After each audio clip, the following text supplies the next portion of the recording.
Like versus dislike. The bees and the beetles. Far away on the hills there was a forest full of many different trees and plants.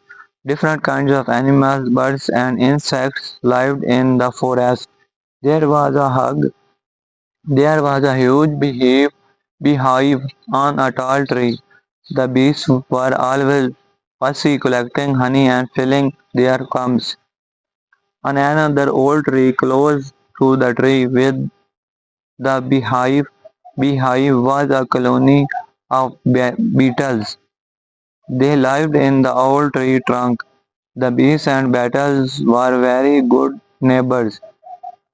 They never troubled each other and always went their own ways. They lived peacefully with each other. One day, the friendly bees invited the beetles for dinner. The beetles arrived and dinner was served. The bees offered the beetles some of the best honey that they had. The beetles did not like the taste of honey. They barely ate anything and then flew away.